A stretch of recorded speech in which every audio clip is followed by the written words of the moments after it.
Tidak sedikit orang menyamakan istilah penyebaran hoax dengan penyebaran berita bohong.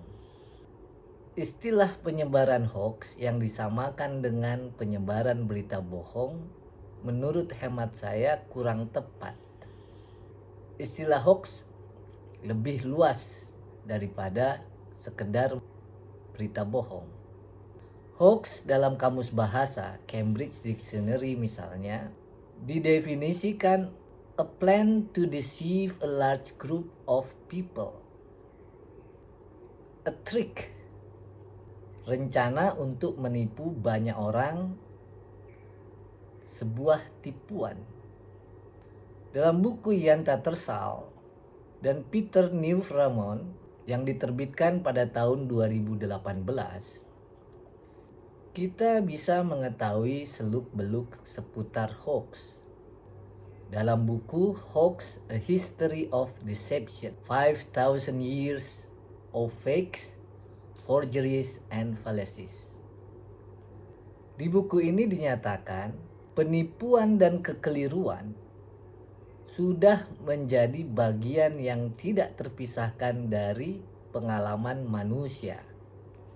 Sama halnya dengan penyebaran berita bohong, juga merupakan bagian yang tidak terpisahkan dari pengalaman kita sebagai manusia. Dalam buku yang disunting oleh Ulrich Buset dan Axel Habler berjudul Investigation into the Meta-Communicative Lexicon of English, A Contribution to Historical Pragmatic, dijelaskan akar kata hoax. The etymology of the word hoax is overall well known and largely undisputed. Hoax come from hocus, a part of nonsense incantation formula hocus pocus. It's not quite clear how expression hocus pocus originated. Etimologi istilah hoax secara umum sudah dikenal dan tidak lagi diperdebatkan. Hoax berasal dari hokus sebagai bagian dari kalimat mantra omong kosong, hokus pokus. Tidak begitu jelas ekspresi hokus pokus ini berasal. Dalam literatur, setidaknya ada dua dugaan dari mana hokus pokus ini muncul. Yang pertama, bersumber dari kalimat ekaristi Latin, Hos ec enim corpus meum. Sementara dugaan yang kedua diambil dari istilah Latin Hax pax max deux adimax. Di Hendra Verma dalam bukunya Enrich Your Grammar Word Origins terbitan tahun 1998 yang mengupas kata per kata dari mana berasal dalam bahasa Inggris menyatakan hoax adalah kependekan dari hokus, istilah yang juga kependekan dari hokus pokus. Filiokum, bentuk kalimat yang lebih panjang, diambil dari penyimpangan istilah hoc est corpus filii. Ini adalah tubuh anak laki-laki yang bersumber dari peniruan para pendeta Romawi sebagai trik transubstansiasi, tindakan mengubah suatu substansi dengan substansi lain. Varian dari istilah ini adalah hengki-pengki yang sekarang diartikan dengan penipuan atau perbuatan licik. Ada juga yang berpendapat kata hoax dalam bahasa Inggris muncul untuk menyebut stereotip negatif terhadap orang Gypsy yang digambarkan sebagai kelompok yang suka menipu. Di Indonesia, kejahatan penipuan tidak sama dengan tindak pidana menyebarkan kebohongan. Ketentuan pidana menyebarkan berita bohong dalam peraturan perundang-undangan dibedakan dengan tindak pidana penipuan. Penyebaran kabar bohong atau berita bohong antara lain diatur dalam 3 peraturan perundang-undangan. Dalam Kitab Undang-Undang Hukum Pidana KUHP, Undang-Undang Nomor 1 Tahun 1946 tentang Peraturan Hukum Pidana, dan Undang-Undang ITE, Undang-Undang Informasi dan Transaksi Elektronik.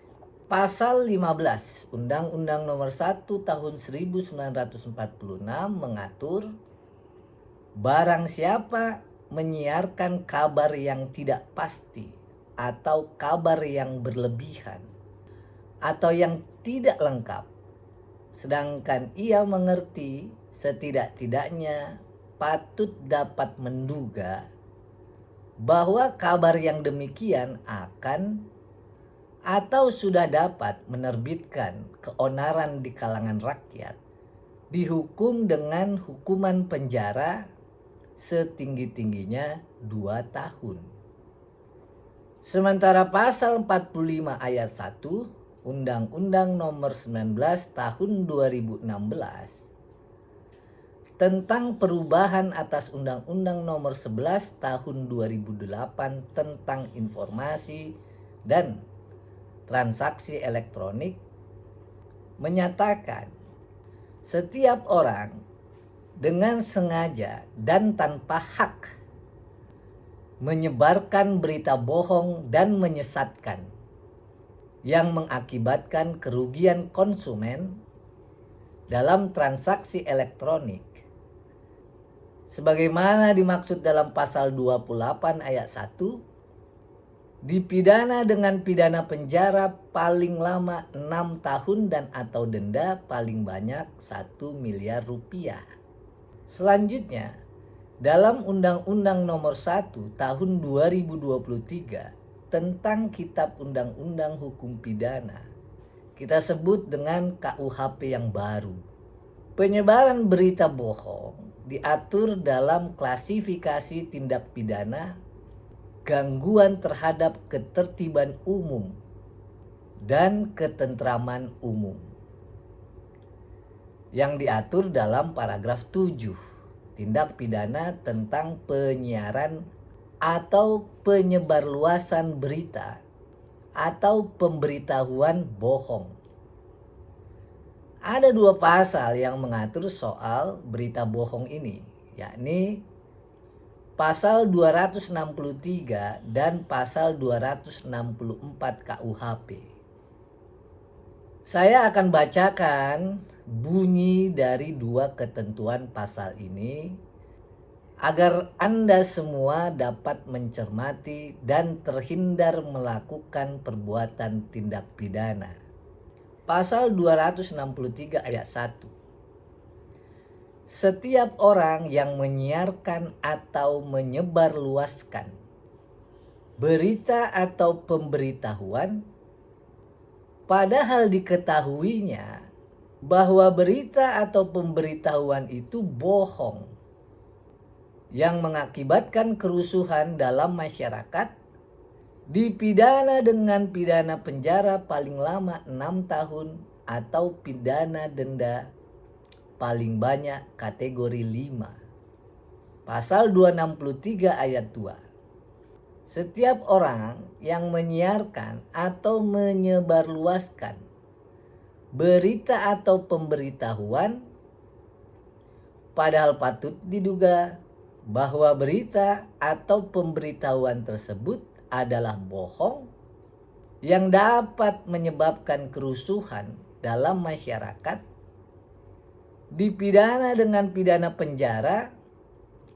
paling lama 4 tahun dan pidana denda paling banyak kategori 4. Selanjutnya pasal 264 KUHP baru. Setiap orang yang menyiarkan berita yang tidak pasti, berlebih-lebihan, atau yang tidak lengkap, Sedangkan diketahuinya patut diduga bahwa berita demikian dapat mengakibatkan kerusuhan di masyarakat. Dipidana dengan pidana penjara paling lama 2 tahun atau pidana denda paling banyak kategori 3. Jadi dengan membaca kedua pasal tersebut, perbuatan menyebarkan berita dapat diklasifikasi menjadi 2 jenis. Yang pertama jelas menyebarkan berita bohong. Dan yang kedua, menyebarkan berita yang tidak pasti, berlebih-lebihan, atau berita yang tidak lengkap, yang dapat menyebabkan kerusuhan di masyarakat. Dengan demikian, dalam KUHP yang baru, elemen atau unsur pasal yang dibuktikan antara lain bahwa penyebaran berita itu mengakibatkan kerusuhan dalam masyarakat. Tanpa unsur ini terbukti, seseorang tidak dapat dipidana dengan menggunakan pasal 263 dan 264 KUHP. Sebagai catatan penutup, kita sama-sama mengingatkan, apalagi saat ini aroma persaingan pemilu, legislatif, dan juga presiden sudah sangat merebak. Bijaksanalah dalam menggunakan media sosial Anda, karena informasi dan atau berita yang Anda unggah dalam media sosial Anda, Facebook, Instagram, atau YouTube, bisa saja membuat Anda dilaporkan kepada pihak kepolisian. Namun demikian, jika informasi atau berita yang Anda sebarluaskan adalah berita benar atau bahkan bermanfaat bagi masyarakat, Anda tidak perlu khawatir dikenai tuduhan melakukan perbuatan tindak pidana menyebarkan kabar bohong. Demikian catatan hukum ini, semoga bermanfaat. Jika Anda merasa belajar hukum via YouTube ini bermanfaat, sila subscribe, share, dan klik loncengnya supaya tidak ketinggalan mengikuti topik-topik hukum berikutnya.